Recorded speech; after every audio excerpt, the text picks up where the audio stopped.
Muito bem, irmãos, bom dia. Da última vez que eu andei por aqui, eu tinha feito 2 cirurgias nos joelhos. E eu já não estava andando bem naquele tempo.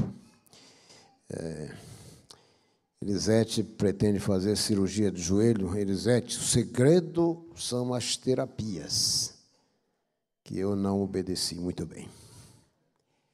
Muito bem, queridos, eu fui professor lá pelo ENA, e naquele tempo o pastor Barroso era meu estudante lá.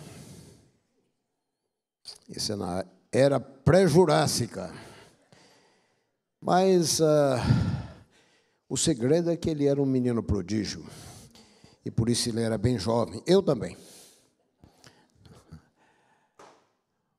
A mãe do Davi, a dona Eli, está fazendo aniversário hoje. 93 anos, hein, Davi? Isso explica porque você já estava tão ativa naquele tempo, hein? Vamos fazer uma oração por ela, Davi. Queria convidar você para você orar. Pensei que ele ia falar alguma coisa da escola, ainda bem que não. Vamos orar. Deus nosso Pai, nós mais uma vez levamos nossos pensamentos a Ti e Te louvamos pelo dom da vida. E nesta hora pedimos por todos os aniversariantes que mencionamos, e de modo especial para minha mãe, que deverá estar assistindo este culto, que ela seja grandemente abençoada por Ti e sempre fortificando no seu coração a bendita esperança da volta de Jesus. Esteja com Teu Filho e unja neste momento o Espírito Santo. Apresentar a Tua palavra, em nome de Jesus, rogamos. Amém. Muito bem, pastor Davi, muito obrigado pelo convite. Estar aqui nessa igreja é um prazer. Eu fui pastor auxiliar há muito tempo da BR-1. Naquele tempo não tinha BR-1 nem 2, era BR, ou a Brazilian Church. De qualquer forma, queridos, é um prazer estar aqui. Rever amigos, aí está o professor Tim, aí está o pastor Ayrton, amigos de outros tempos, e partilhar com vocês esse culto. O que eu deveria dizer? Eu deveria dizer que a adoração, ela é uma oportunidade extraordinária. Talvez o ato mais nobre das criaturas. Então, você é bem-vindo a essa casa, porque essa é a casa de Deus, e sendo a casa de Deus, é a sua casa. Deus abençoe você e todos os que aqui estão. Eu quero falar hoje um tema muito conhecido, muito discutido, muito em tom nesses dias. Mas eu vou introduzir, eu vou falar sobre reavivamento e reforma. Quero introduzir de uma forma diversa. Eu lembro de Lutero, o grande reformador do século XVI. Ele dizia que Deus tem ao homem 2 palavras. Uma é a palavra da lei, das exigências. A outra, Lutero dizia, a segunda palavra é a palavra do Evangelho. Calvino, contudo, discordava de Lutero. Calvino dizia, um outro reformador, dentro quase que do mesmo período, Calvino um pouco depois dele, mas Calvino dizia que Deus não tem 2 palavras ao homem, Deus tem apenas uma palavra. E a palavra de Deus é a palavra do Evangelho. Então, Calvino perguntava de forma retórica, e a lei? E as exigências? Bom, e ele respondia, a lei e as exigências são a face séria do Evangelho. Eu quero falar da face séria do Evangelho, mas eu não quero desvincular isso do Evangelho de fato, porque mesmo quando Deus espera e exige, Deus está fazendo oferta. Como, por exemplo, na justificação, justiça não é o que Deus espera, justiça é o que Ele oferece a você. E assim é com esse tema do avivamento e reforma. Isso tem que ver com uma oferta de Deus a você. Eu gostaria ainda, em introdução, lembrar que as ofertas, eu queria lembrar ainda que o que Deus pede tem 3 características. A primeira característica do que Deus pede é de que aquilo que Ele pede é claro. Você não precisa ser um sábio da Grécia para entender as ordens divinas. Em segundo lugar, as ordens divinas são para a nossa proteção. Você jovem, eu vi vocês lá na sua classe discutindo. Gostaria de lembrar a você que aquilo que Deus pede é para proteger você. São claras, são protetivas e, em terceiro lugar, são inegociáveis. Se alguém tem que mudar, esse alguém é você. Muito bem. Eu começo então perguntando qual seria a maior necessidade da igreja hoje. Recursos,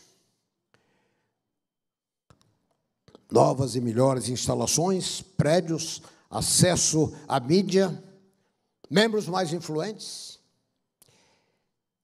novos planos? Talvez essas coisas possam ajudar. Mas Ellen White viu, eu quando falo de Ellen White, falo da voz profética aos adventistas. Ela viu as nossas necessidades numa outra dimensão. Disse ela, em Mensagens Escolhidas, volume 1, página 121, nós conhecemos de cor isso aqui. Um reavivamento da verdadeira piedade entre nós é a maior e a mais urgente de todas as nossas necessidades. E buscá-lo deveria ser nossa primeira atividade. Buscá-lo. Nossa primeira atividade. No mesmo contexto, nós encontramos a advertência. Não há nada que Satanás mais tema de que o povo de Deus prepare o caminho e remova todos os obstáculos para que o Senhor derrame o seu Espírito sobre a igreja. E se estivesse no poder de Satanás, se estivesse no poder dele, não haveria nenhuma reforma, nenhum reavivamento até o fim dos tempos. Historicamente, os adventistas têm crido nessas palavras de que essa pregação do Evangelho, de que a obra do Evangelho vai terminar com muito maior poder do que aquilo que ela conheceu no seu início, no início da proclamação do Evangelho. Diz ainda Ellen White, antes da última visitação do juízo de Deus sobre a terra. O Espírito de Deus vai ser derramado. O Espírito de Deus vai tomar vidas, corações, mentes. Antes da visitação dos últimos juízos, o Espírito de Deus será derramado. O Espírito e o poder serão derramados sobre os seus filhos.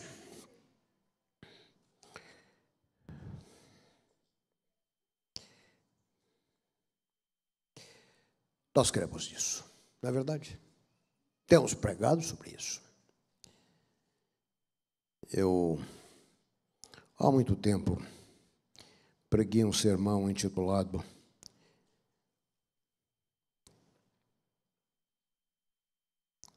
Surpreendidos pelo previsível. Em geral, nós somos surpreendidos por aquilo que a gente não espera. Mas nesse caso aqui, nós somos surpreendidos por aquilo que a gente sabe, aquilo que a gente conhece. Escatologia adventista, eu fui professor dessa disciplina por algumas décadas. E a escatologia adventista está basicamente dividida em 3 arcos. Podemos encontrar outras subdivisões, mas o primeiro de 1844 até o fechamento da porta da graça. Reavivamento e reforma acontece exatamente antes do fechamento da porta da graça. Então, nós temos o segundo advento e temos, então, todos os eventos que tomam lugar. E, finalmente, o próprio retorno de Cristo depois do milênio para inaugurar o reino perfeito que nós estamos aguardando, onde os males do presente, eles serão memórias distantes. Você não está feliz vivendo no planeta Terra? O que afeta a sua vida hoje será memória distante. No estabelecimento final do reino de Deus. Proclamação do Evangelho, dessa citação que eu mencionei, ela vai terminar com muito mais poder. Com maior poder do que foi marcado o seu início. Nós temos falado de chuvas temporã e chuva serôdia. Essas eram imagens que foram extraídas do livro de Deuteronômio, que foram marcas do próprio ano agricultural na Palestina. Posteriormente, essas referências ganharam aplicações espirituais no livro de Oséias, Zacarias.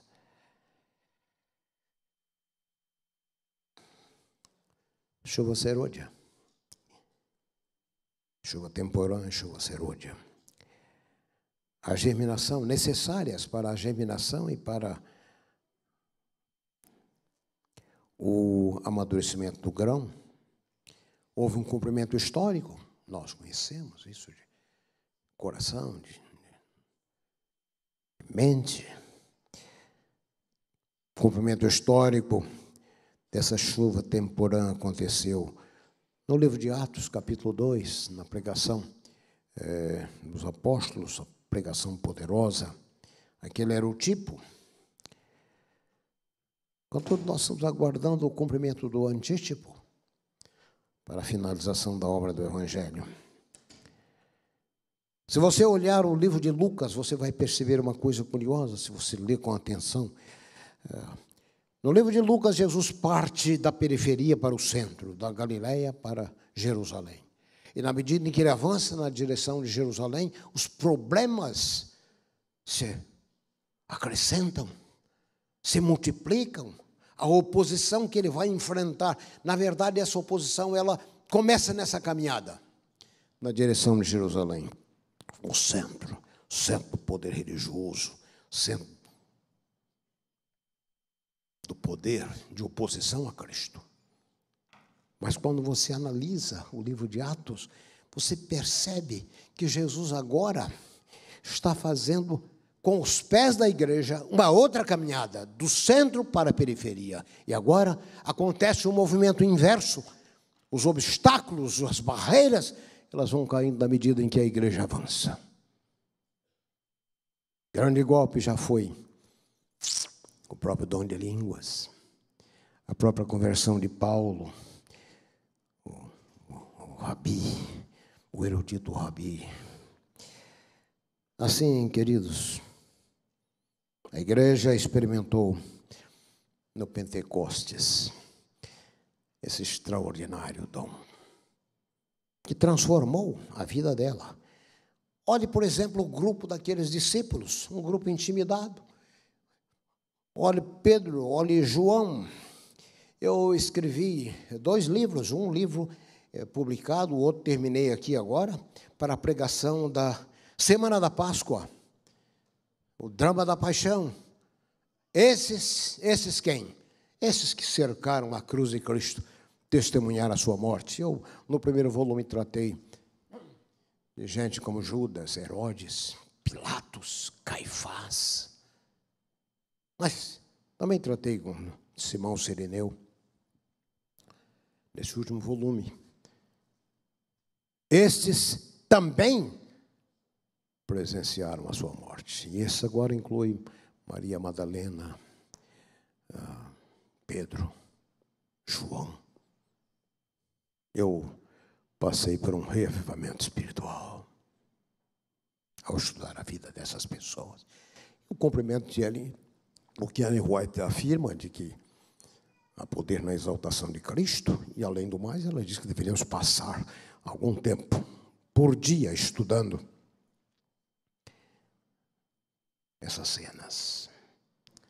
Fique impressionado com Pedro. Inclui um capítulo sobre Pedro. Inclui um capítulo sobre João.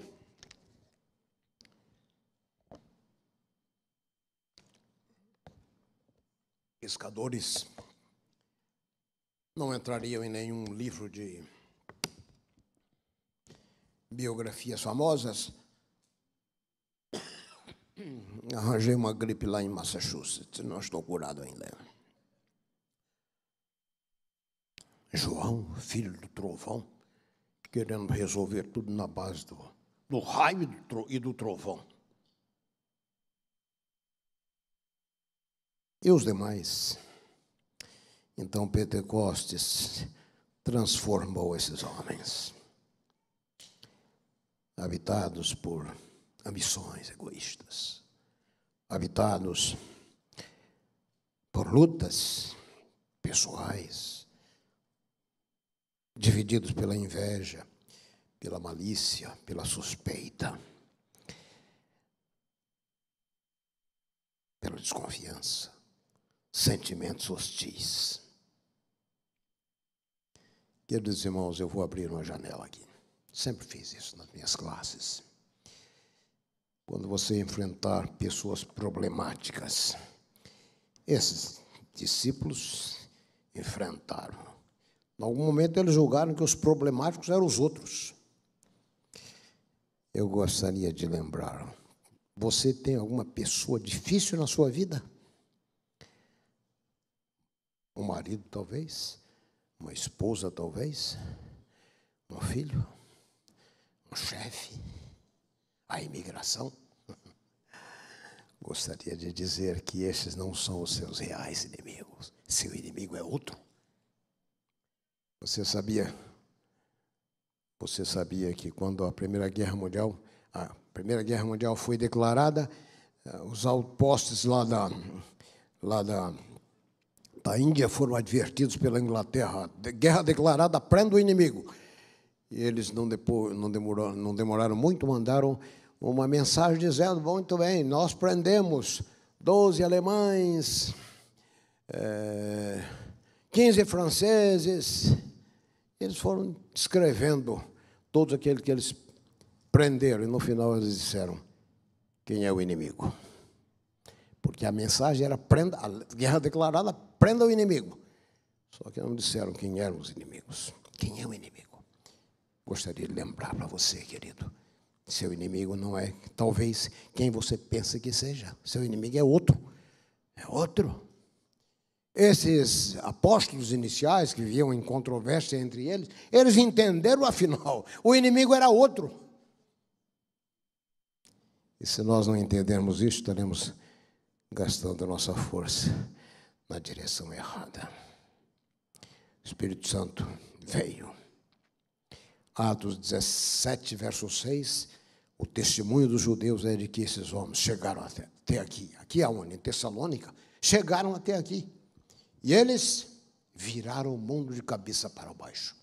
Imagina, sob a ação do Espírito Santo, eles puderam fazer aquilo que não podia ter sido feito ainda.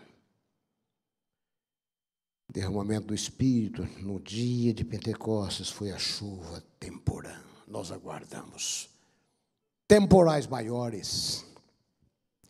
Aguardamos uma chuva mais intensa no fechamento da obra do Evangelho.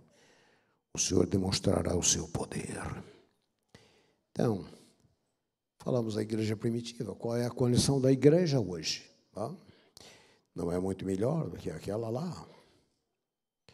Hoje nós temos dificuldades em muitas áreas. A igreja tem e abriga dentro dela ainda os matemáticos. Já ouviu falar desses? Eu dei uma classificação para esse grupo todo aí, divisório, de divisões dentro da igreja. Os matemáticos que continuam marcando data para a volta de Jesus. Recentemente eu encontrei um deles e eu disse: amigo, sua teoria, 2027, sua teoria esbarra numa pedreira enorme. Qual? Disse ele. As palavras de Cristo. Aquele dia e hora, ninguém sabe. Nós temos os matemáticos, temos os certinhos da igreja, os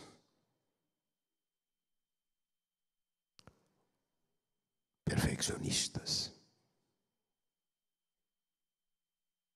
que fizeram da periferia da vida religiosa o centro, como substitutos de Cristo.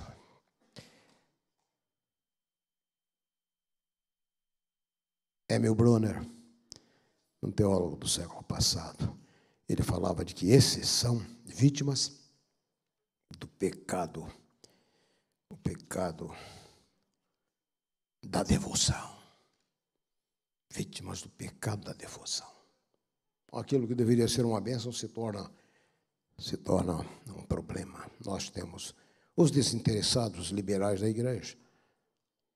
Sábado passado, sábado anterior, eu ouvi um sermão extraordinário sobre o álcool na igreja. Eu fiquei impressionado. Mas isso é um problema? Segundo aquele pregador, era. Pelo menos, talvez, na igreja dele. Será? Os liberais? Alguém me escreveu há algum tempo atrás, dizendo que em determinado lugar do Brasil há muita gente que termina o culto da igreja, tem um barzinho em casa. Os liberais, os não alcançados, não foram tocados. Você tem, então, os ativistas da igreja. E você tem, finalmente, os piedosos. Os ativistas, já ouviu falar desse grupo, hein? Ativistas que querem forçar Jesus a voltar, como se Deus não soubesse, ou como se Deus não trabalhasse dentro da sua previsão de coisas. Como é a igreja hoje? Bom, eu estou dizendo que a igreja também tem as suas dificuldades atuais, dividida às vezes por posições, oposições, disposições, contraposições, indisposições, predisposições, quantidade enorme de situações. Não muito distante da condição em que se encontrava a igreja nos dias daqueles discípulos da igreja primitiva. Reavivamento e reforma não é uma pregação nova. Já nos tempos do Robert Pearson se falava disso, recentemente. O pai do atual presidente, Ted Wilson, Sr., escreveu um livro com George Rice. Eu me lembro perfeitamente, porque Rice foi o meu advisor lá no meu programa, ou um deles.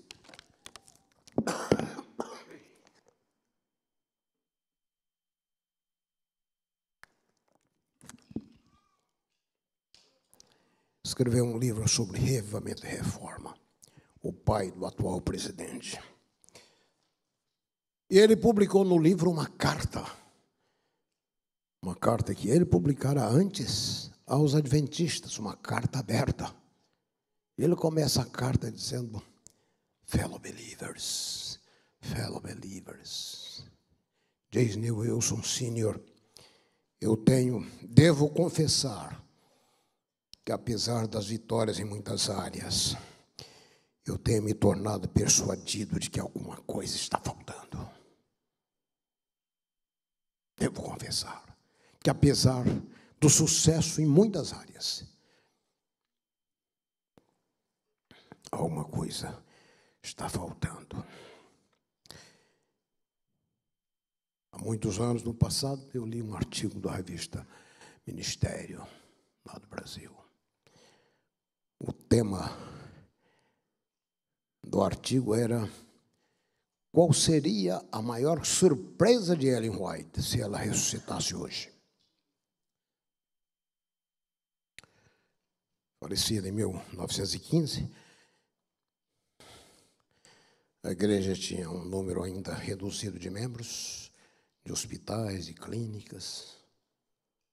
Provável que nenhuma lancha naquele tempo.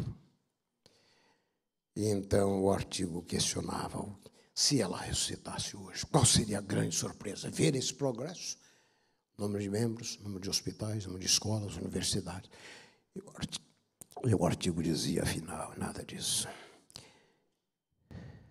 A grande surpresa de Ellen White seria encontrar a igreja ainda aqui. Não quero entrar nos detalhes da lógica do artigo, mas essa seria uma grande surpresa. O Apocalipse faz uma diagnose. Apocalipse 3, a diagnose da igreja. E aí é dito: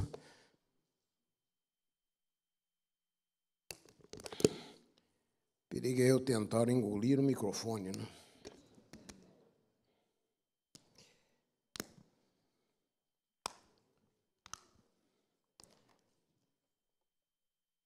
E a descrição de Laodiceia, ela nos vem como uma grande surpresa, que não há nenhuma razão para autocongratulação, porque você não passa de desgraçado, miserável, cego, nu. Poderia ter uma linguagem mais forte para descrever esse corpo. Mas o pior para mim não é isso. O pior é que Cristo é retratado como estando fora, batendo a porta e querendo entrar.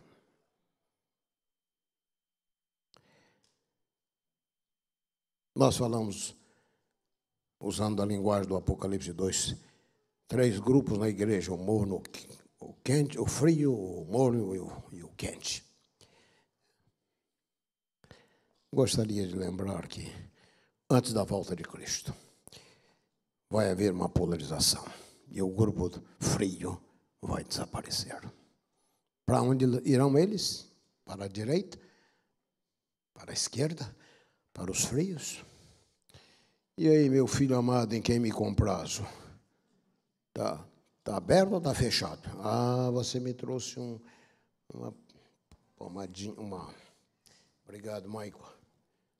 Meu filho amado, em quem me compraz, eu repito. Mas o certo, irmãos, é que a Bíblia, quando descreve o tratamento de Deus com as coisas, com diferentes itens, há uma dualidade. A casa construída em cima da areia e aquela construída em cima da rocha. Você tem o joio e o trigo. Você não tem 3 grupos. Você tem sempre uma dualidade. Bodes e ovelhas. Mas ao nos aproximarmos do tempo do fim, o grupo dos mornos vai desaparecer. O que é o morno? O morno é a mistura do frio com o quente, por uma. E o morno pode ser resultado também, posso falar, aqui eu vou falar um pouco mais complicado, desse princípio da entropia, a segunda lei da termodinâmica, em que as coisas estão se desorientando. O que é quente normalmente vai se esfriando. Com a passagem do tempo, Jesus pergunta: e quando vier o Filho do Homem, haverá fé na terra? Nós facilmente nos acomodamos, nos ajustamos. Alguém me perguntou esses dias aí, qual o grande problema que vamos enfrentar daqui para frente? Eu disse que tecnologia é um deles. Tecnologia. Você sabia que os instrumentos que você tem disponíveis a você, na sua mão, o seu celular,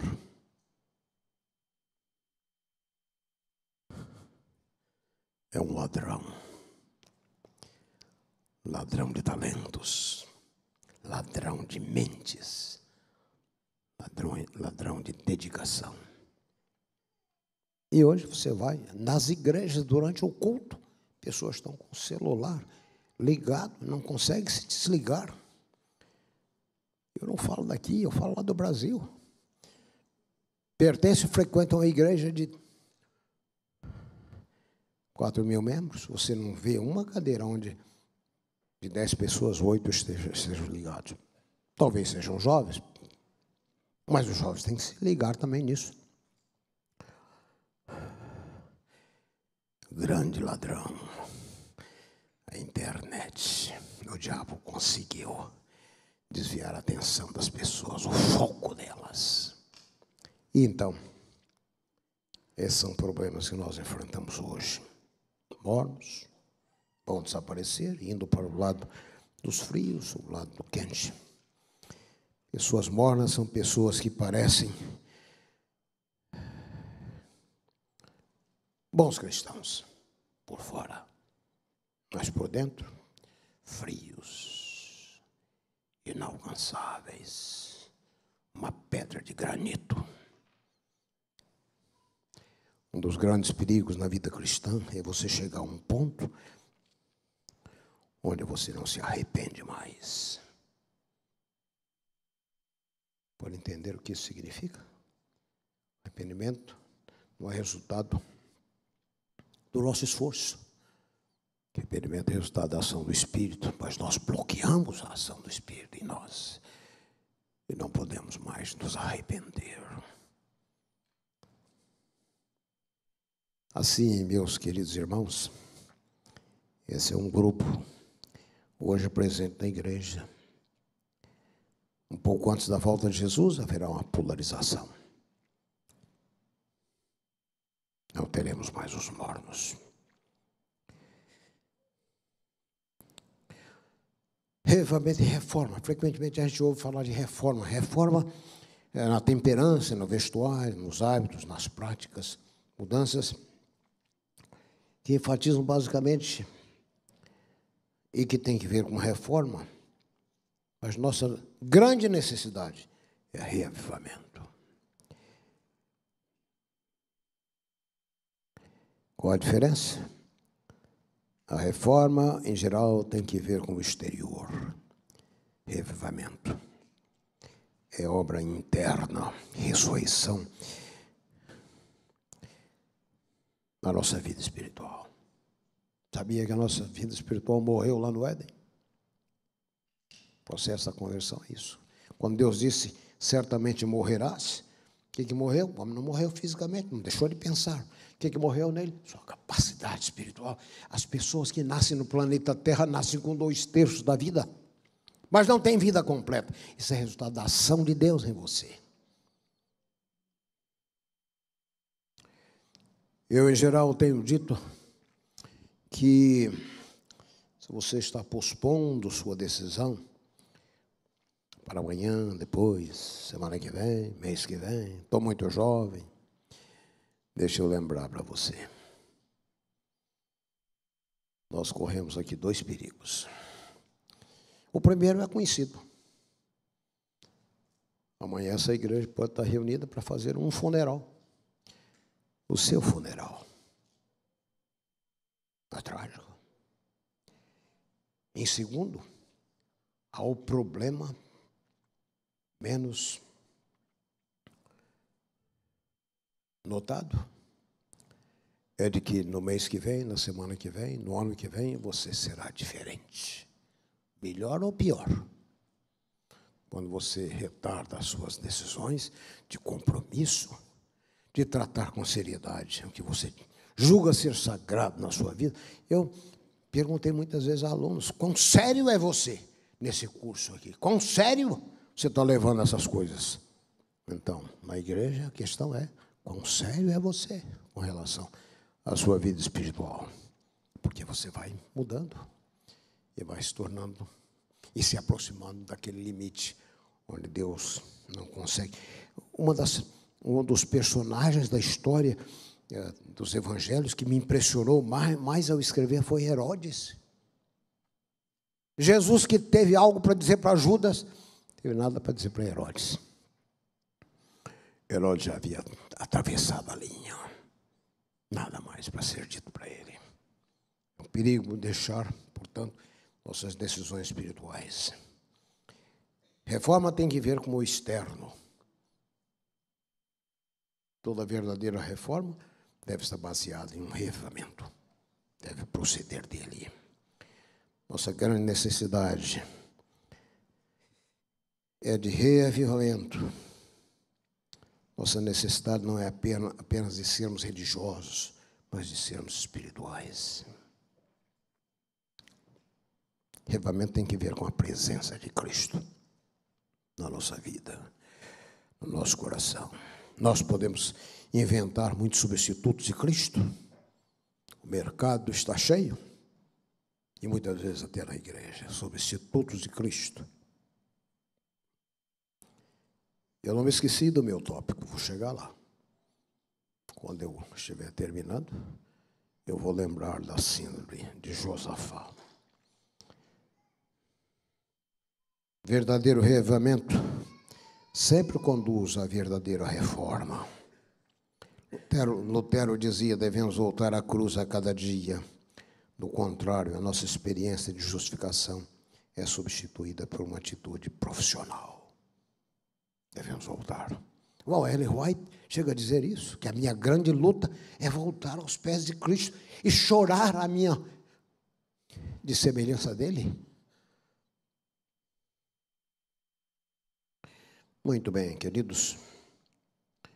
Gostaria de lembrar que tem havido, através da história, reavivamento sem grandes pregadores, sem grande instituição. Mas não há reavivamento sem oração e sem a palavra. A sua Bíblia é fundamental. Eu partilhei de um encontro de médicos lá no Rio. E então, um doutor lá me perguntou, muito bem, eu gostaria que você dissesse qual é o segredo da vida espiritual. Mas não me venha com esse negócio de oração. Isso, leitura da Bíblia e envolvimento missionário. Me aproximei dele e perguntei, você é médico aqui no Rio de Janeiro? Disse, sou. Vamos supor que um indivíduo obeso chegue lá pedindo conselho para você. O que eu faço para emagrecer?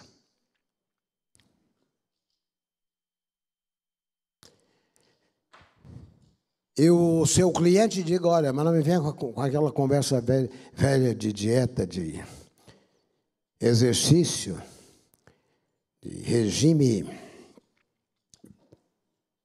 excluindo o açúcar. O que você vai dizer? Então, irmãos, há algumas coisas que não tem como mudar. Oração. Outro dia eu ouvi um sermão extraordinário. O poder das orações curtas. E você analisa na Bíblia várias orações compostas de poucas palavras. Misericórdia, Senhor, misericórdia. Tem misericórdia de mim. Orações curtas. Mas se você pode, ore mais, aprenda como orar. Conversando com Deus. Falando de você. Nós temos esse medo de dizer quem a gente é, como se, de fato, Deus não soubesse quem você é. Então, chega a ele, Senhor, olha aqui, ó. Olha esse teu servo aqui, ó. Oração, contato com a palavra. Leia a palavra. Eu fico imaginando que quando a porta da graça se fechar, muitos poderão olhar para a sua Bíblia e ver que eles aprenderam um pouco da palavra, leram um pouco. Gostaria de dizer a você que a palavra é o poder que Deus usa para transformar você. E gostaria de lembrar também do seu envolvimento missionário. No sábado que vem, eu pretendo falar um pouco disso, mas Ellen White fala de muitas muitas razões para você se envolver. Comece a orar hoje mesmo. Senhor Deus, me mostra qual é o meu lugar aqui nessa igreja. Eu venho aqui, estou aqui sendo um lugar, venho cada sábado, outros nem vêm, mas me mostra qual é o meu lugar, como é que eu posso servir. Ele vai mostrar a você qual é o seu lugar. Mas Ellen White fala muitas razões pelas quais você deve estar envolvido. Ela diz que é uma das formas de você evitar a apostasia, de você evitar o esfriamento espiritual. Mas para mim, a maneira e a forma mais bela que ela coloca, a razão pela qual eu devo estar envolvido, é quando ela diz, porque esta é a melhor forma de aguardar o retorno de Cristo. Qual é a melhor forma de você aguardar o retorno de Cristo? Estando envolvido. Estando envolvido.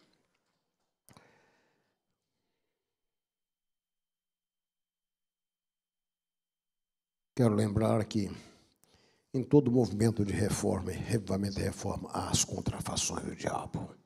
Você tem que enfrentar um inimigo que não tira férias, que não se aposenta, que não conhece fim de semana, que desconhece feriados, 24 horas por dia, sem férias, sem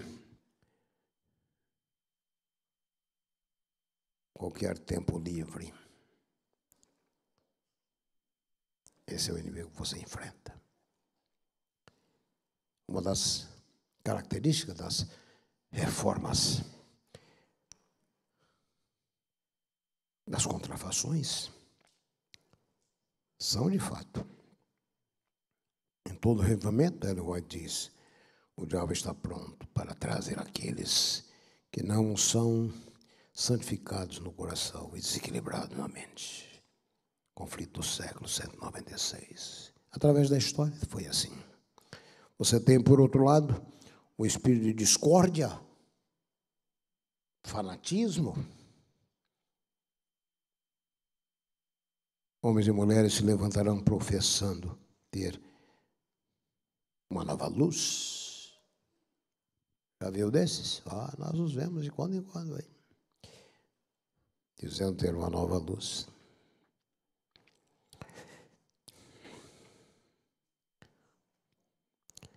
Aqueles proclamando uma nova luz tornarão tão enfatuados com o que eles, com as suas ideias, de que se convencerão de que eles são superiores aos seus irmãos, que Deus os escolheu passando por alto do seu povo. Quais as características da verdadeira reforma? Espírito de oração.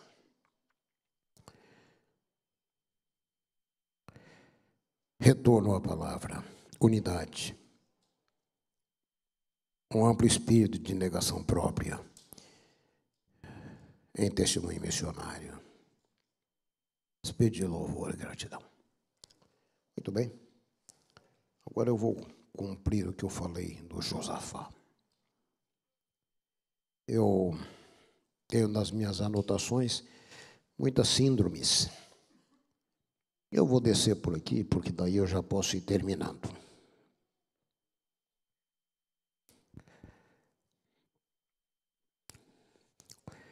Síndrome, já ouviu falar da síndrome Romário? É a pessoa que crê que sozinho resolve tudo pela seleção. Você tem a síndrome Gabriela. Eu nasci assim, sou assim e vou morrer assim.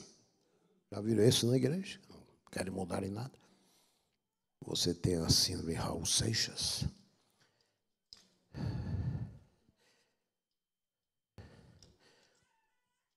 Não há nada nesse mundo que eu não saiba demais.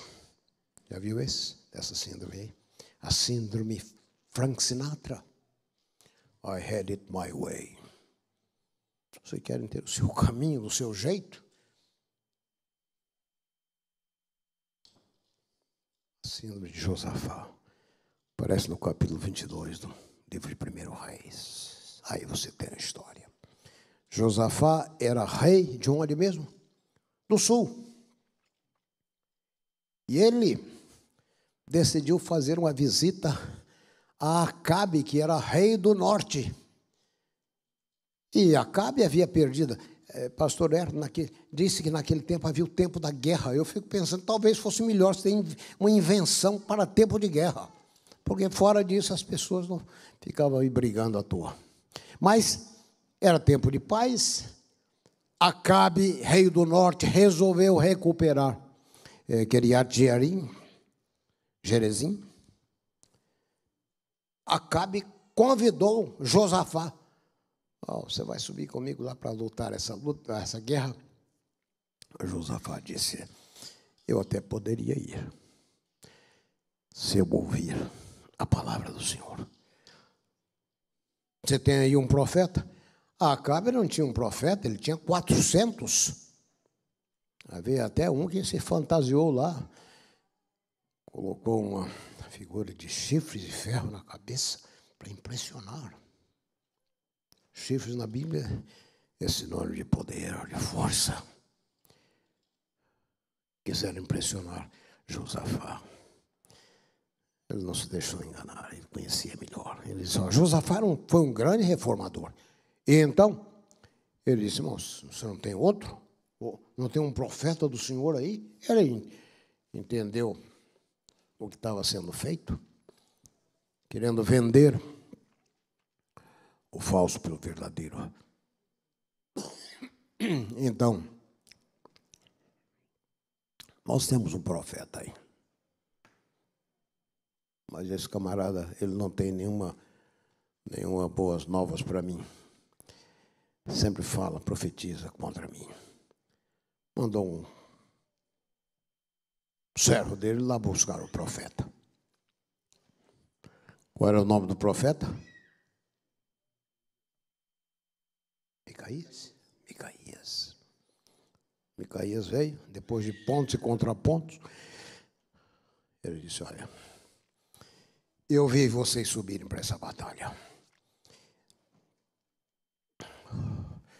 Eu vi Israel disperso. E você, Acabe planejou se disfarçar, né? Soldado comum. Foi vítima de uma flecha perdida, não bala perdida, flecha perdida. E morreu. E o Micaías disse, eu vi você. Seu sangue escorreu pela carruagem. E os cachorros lamberam o seu sangue. Que quadro tétrico. Dá um frio na coluna. Está aí o que o Josafá queria, manifestação da palavra de Deus. E o que ele fez? O que ele fez? Aqui está a síndrome de Josafá, sabendo uma coisa e fazendo outra. O homem que queria saber da vontade de Deus, teve a vontade de Deus revelada, e foi assim mesmo, para lutar a batalha perdida, que Deus já dissera, vocês vão perder. Estão percebendo, queridos? Esse é o nosso grande problema. Saber uma coisa e fazer outra. E eu gostaria de lembrar, e que você lembrasse, esse é o grande obstáculo a todo reavivamento e reforma. Você está pensando em viver a experiência da história final do povo do advento? Você tem que aprender a orar, Senhor, aqui está o teu servo. Eu posso não saber muito, mas eu quero saber, eu quero viver aquilo que eu sei. Isso é a nossa necessidade. Então, eu termino contando uma história da doutora Laura Schlesinger. Laura Schlesinger é uma psicóloga aqui no Brasil. Agora está aposentada, mas ela tinha uma audiência no programa de rádio dela de 20 milhões entre a América e o Canadá. Uma tremenda pregadora. Quem eu ouvisse pensaria que estaria ouvindo um pastor pregando. Mas a Laura Schlesinger, ela costumava responder questões que a sua audiência mandava para ela. Só para você ter uma ideia de quem era essa mulher, um camarada, uma ocasião,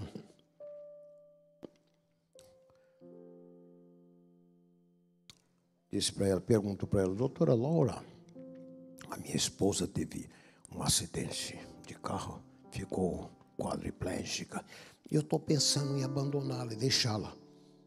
E a doutora Laura, não é o que eu quero dizer ainda, isso é o que eu estou contando para dar um exemplo de quem é essa mulher. Você casou-se na igreja? Depois que o camarada falava, ela dava um silêncio assim. Essa é a sua pergunta? O que eu acho de você deixar a sua esposa? Essa é a minha pergunta. Você casou numa igreja? Ela pergunta. Casou. O pastor, o padre lá, ele disse aquela frase,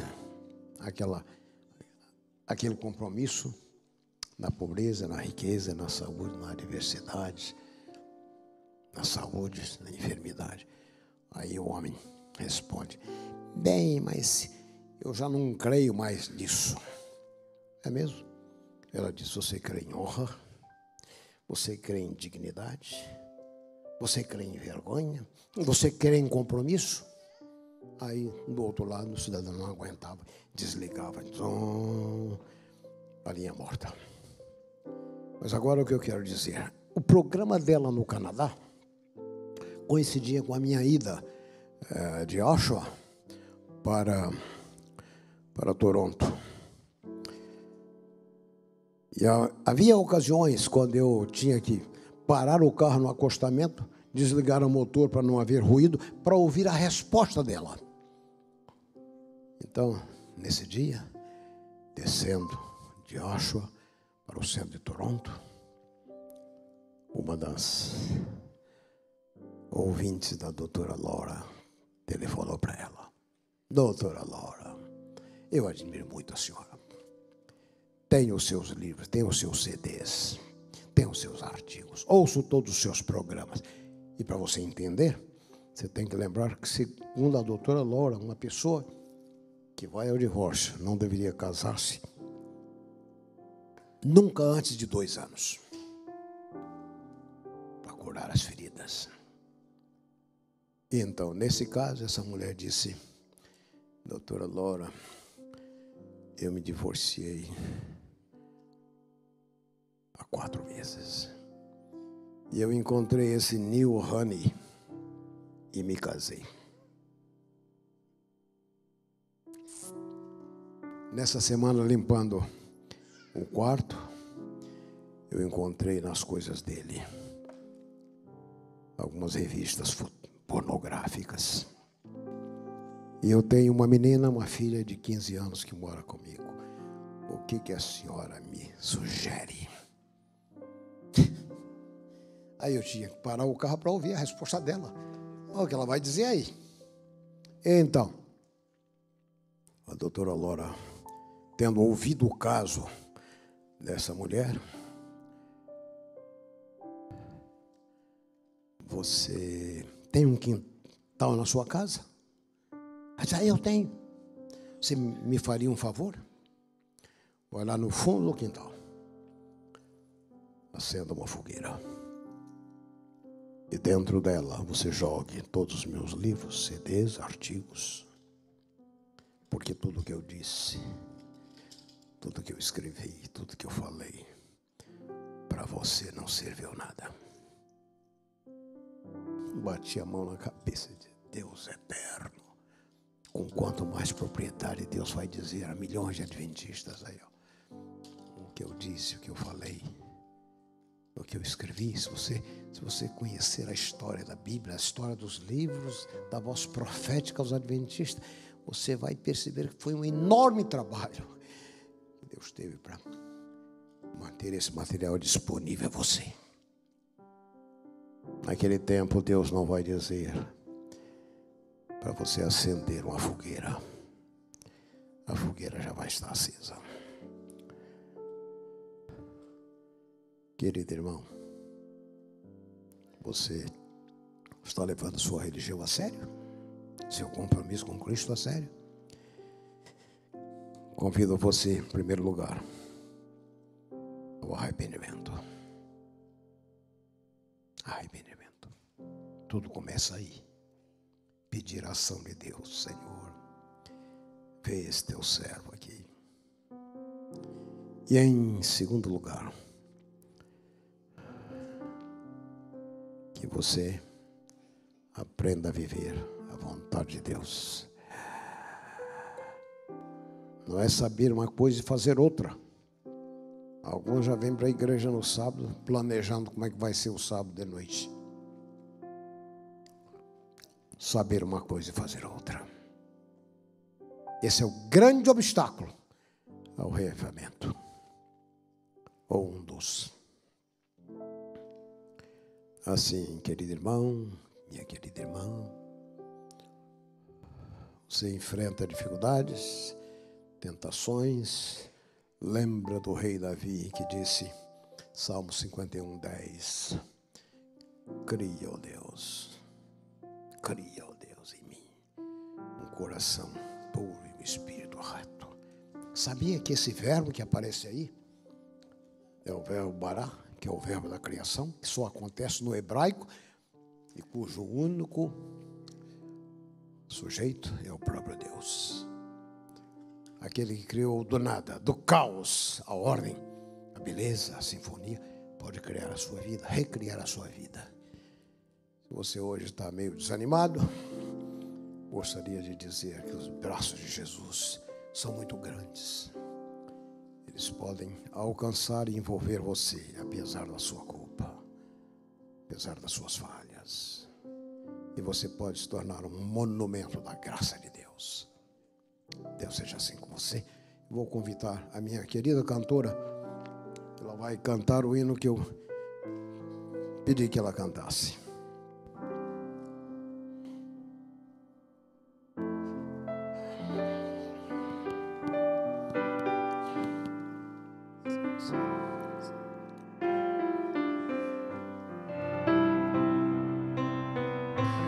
Hoje se ouvir, diz a sua voz, não endureçais vosso coração. Essas são palavras do Espírito de Deus, que outra vez você ouviu. Não resista mais ao convite. Nos braços de Jesus cabemos todos nós. Ele nos restaura com o toque de sua mão. Mas qual será sua decisão? Para toda culpa e dor, Jesus tem a cura. Para quem quer viver, Ele é o pão. Para qualquer sofrer da alma, Ele traz a paz. Para quem nada tem, Ele tudo é.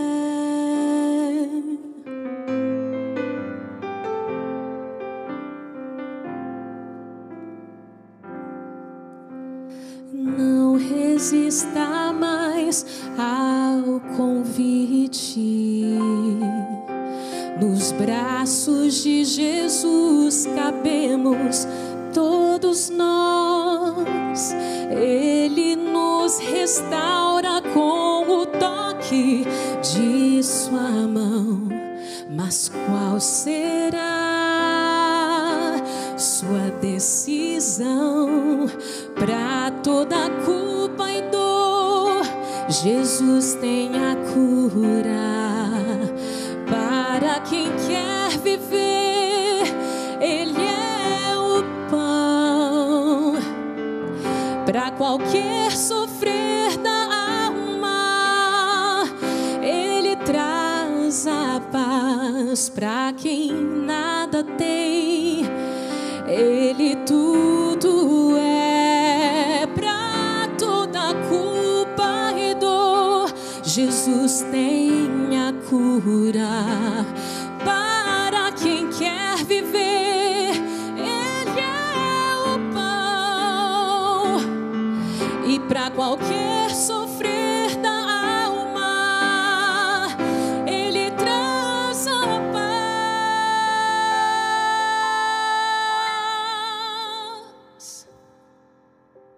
Pra quem nada tem, Jesus Cristo é tudo. Pra quem quer viver, Ele é o pão da vida. Pra quem quer viver, Ele é o pão.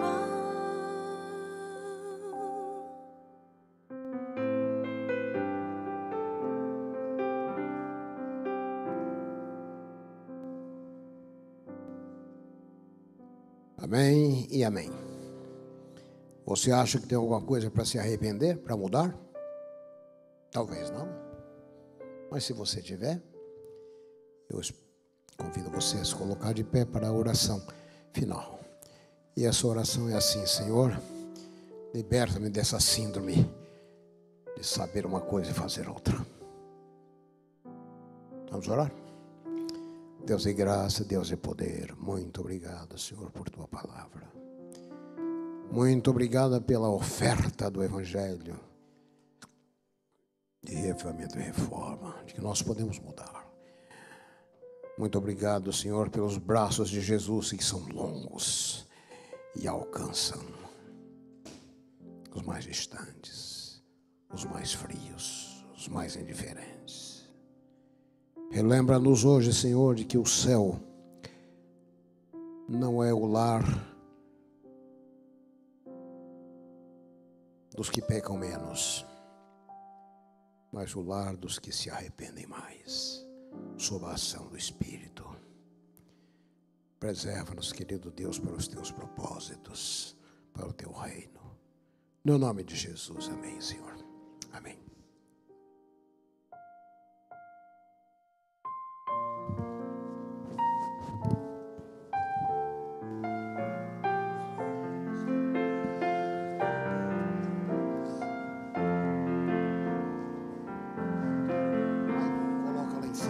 Em paz eu vou ouvir a voz de Deus. Em paz eu vou, estou feliz, achei abrigo em sua casa. Em paz estou com meu Jesus, achei